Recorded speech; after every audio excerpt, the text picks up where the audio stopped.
Hello there, and welcome back to Oh Yes You Can. When we were together recently, I think I mentioned to you that one of your most important tools as an artist would be your eyes. And we're going to continue teaching our eyes to be more perceptive, more aware of details as we do this morning's lesson. I hope that you picked up from the library a kit that included drawing paper, which doesn't happen to be on top with mine. There we go, drawing paper. It also had a full picture of a car, and it had a picture of a baby. Obviously, I have reused this kit, and so it's kind of partially used up, but we'll make do. If you did not get a kit from the library, what you need today is some kind of a simple picture. I had suggested going to your computer and maybe downloading children's coloring pages, or go to your own child's or grandchild's coloring book and get some simple line drawing. Not a whole lot of detail, because the more detail you have in the drawing, the more you have to replicate. So let's start simple and get more complex as we go along. Speaking of that, before we do go along, this is an author that I happen to admire. He's an English author named Brian Jacks. And he wrote the Redwall series that we have in the Youth Services Department. At any rate, when I was looking for pictures and faces and practice for my own eyes, I thought, oh, what an interesting face he has. And so, in teaching my eyes to be more perceptive, I used a certain couple of techniques that I'm going to teach, or rather show you, today and next time. So, with that in mind, let's go back to what we needed for today. We need the kit and or a simple line drawing paper, a straight edge, a pencil, a black marker or black crayon, a glue stick or glue, and a pair of scissors. Okay? Let's begin with making our first decision. Are we going to do a landscape position with our paper today, or portrait? Obviously, because of the size of my picture and the direction it's going, this one lends itself to horizontal position. So let's begin with that. Put your drawing paper down and look at that car picture and make a decision, the second decision of the morning already. Decide, separate those so we can handle them more easily. Decide where you're going to divide your car, and unfortunately I've already done this so you can see how I made my decision, but maybe you'll do the same kind of thing. I want you to use about half the car, and it can be the front half, the back half, whatever you like. I use the back half. With your straight edge and your pencil, just draw a line down across your picture so that you know where to cut. Use the scissors, cut in two, and either save that other half for another time or discard it as you wish. The one that you're keeping, you're going to use the glue stick now and glue down onto your drawing paper. Okay, we're done with the glue stick, we're done with the scissors. We should be done with the straight edge. I think all we need at the moment now is our pencil.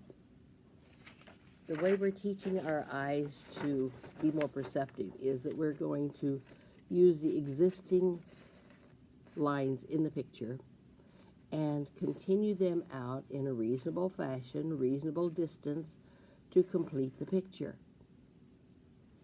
As you can see, I think I'll do my next part with marking pen since I've done it once in pencil.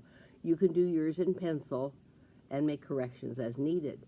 And I don't know if you can see on mine or not, I had to make some corrections over here when I did this the other day. So starting with the pencil would be a good idea. I'm going to begin as I did the other day, but this time, so you can see, I'm going to extend the top of the car. I just picked up the line where it began over here on the original picture, brought it over, and I probably could have made it come out a little bit more this way, but it'll be all right. It looks almost like a VW, doesn't it? Okay, now I'm going to pick up that second line on the car roof.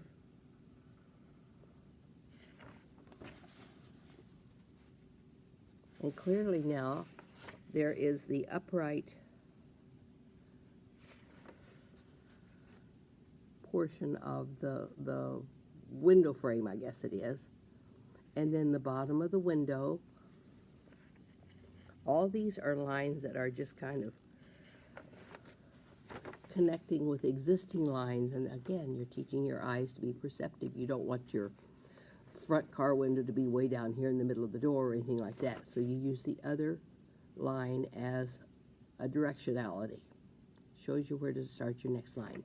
Okay, let's don't do the wheel yet. It's awfully hard to get those where they belong and the size they belong unless we have something to draw to. So I'm going to go to the hood of the car, and I'm going to come around, and I think that's where I made my correction the other day. And see, this time I just left up a hole there, if you will, an unfinished portion, and I'm going to put in a kind of an oval there for the headlight. Okay, now, again, we have a guideline down here. I should have drawn that in for you. It's driving on a level roadway. So there's our roadway. Can you see that? Roadway for it to drive on.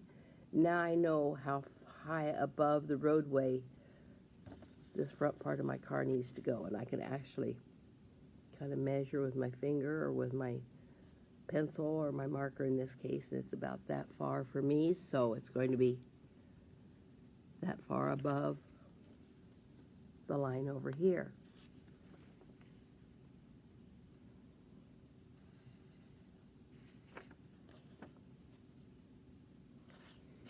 And I put a line where I shouldn't have, so I have to go back and fix where I messed up.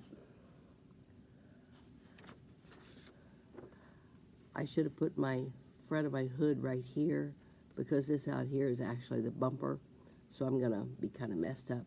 Maybe I can fix that by giving the bumper something to hook onto and making it like one of those or like a booster bumper that a wrecker or a police car might have on the front, sturdier than a regular bumper. So I just did that because I made a mistake on mine. Okay, there was another line in here that apparently I didn't ever draw in, but it should be the line that connects from here. You can't see it in the wheel, it's behind.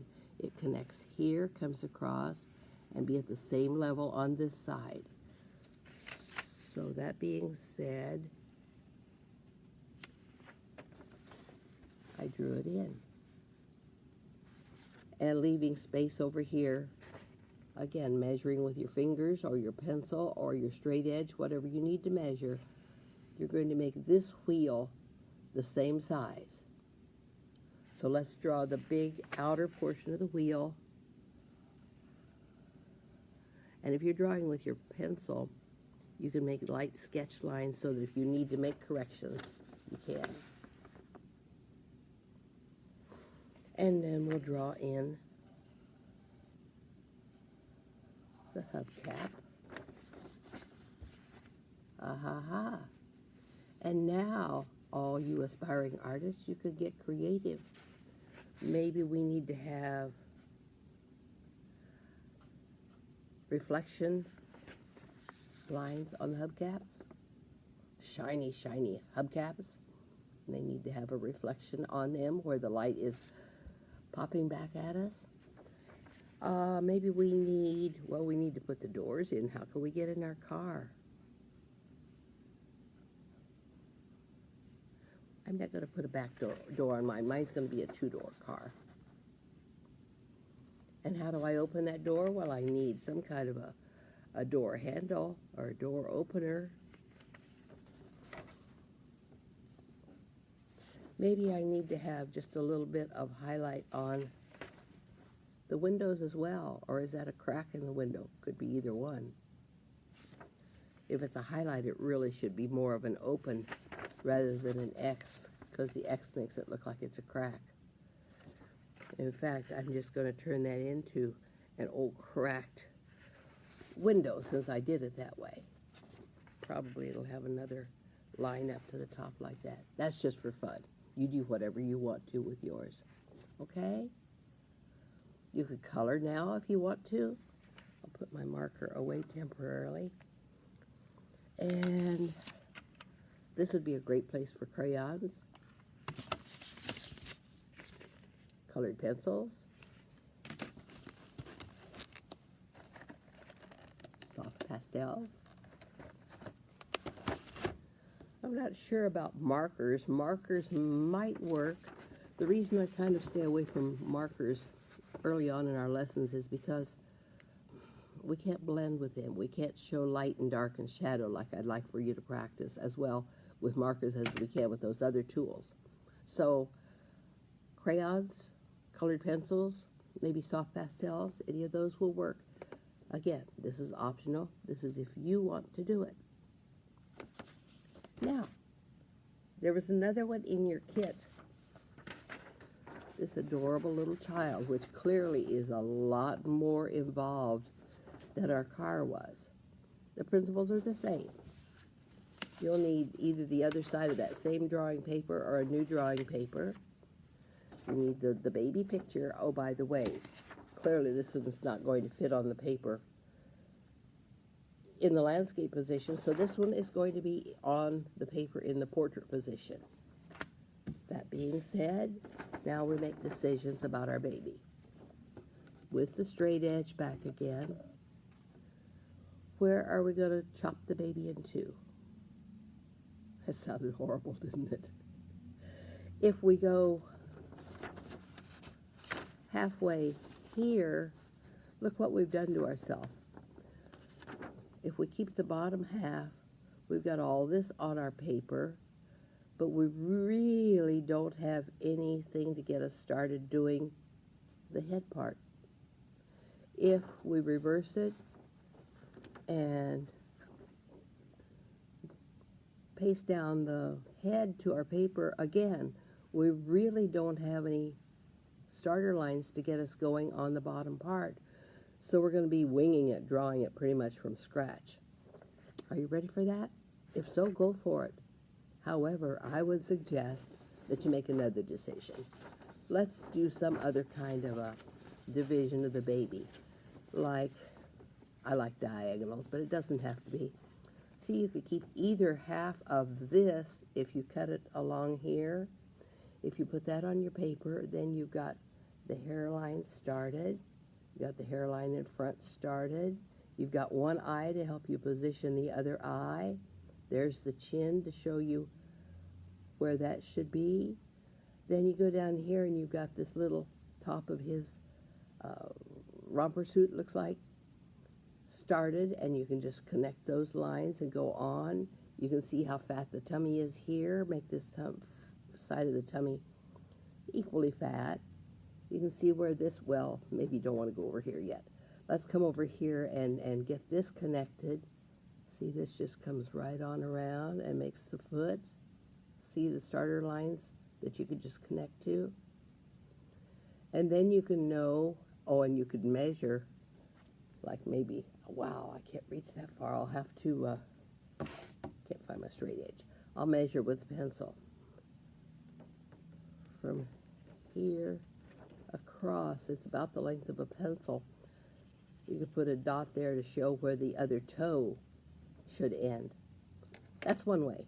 Or you could put this part of the picture on your paper, glue it down.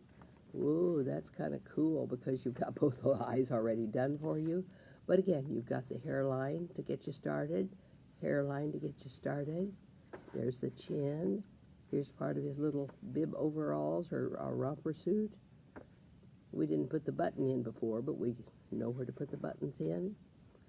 We can judge from this shoulder where this shoulder should begin. Let's make a decision.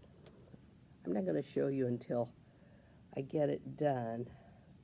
You go ahead and make your decision where you want to divide the baby. I'm making a dark line with my pencil, so hopefully you can see it. And just for fun, I changed my angle so that I've got only part of the mouth and part of the nose in, but I've got starter lines to get me started, and I know where to position those. I've got one eye. I don't know which side I'm going to use yet. Maybe I'll glue this side down and draw this one. Remember, slow down, Miss Linda, and do it right. Cut on your dividing line. I'm keeping this part of baby. And I'm going to fasten it to my drawing paper. Now see how I've got starter lines to get me going? Bring the chin up here. And this might be, I haven't had you bring erasers in very often, but this might be a good time to have an eraser handy because just like my car a while ago, I got the hood of it too short. I needed to do some erasing. And of course, when you get a picture that's nearly finished, you don't want those sketch lines still in there. You want to erase those and clean up your picture and make it look nice and neat. This would be a fun one to spend a little bit more time on. Again, when it's all drawn and you're happy with it, you can use your crayons, the colored pencils. Oh, I lost them. The soft pastels. I put them clear over here and couldn't see them anymore. The soft pastels. Marking pens, if you want to. And if you get really, really brave and want to continue with this, I suggest you find other pictures and try the same kind of process. You could make a photocopy of this or something like it and then make your decision where you're going to divide the picture and complete it. And again, you're teaching your eyes to see the details so that your drawings will be more complete, more correct, more pleasing to you. When you're finished and happy with your work, remember to sign it, put it in your portfolio, and come back and see me next time. Bye.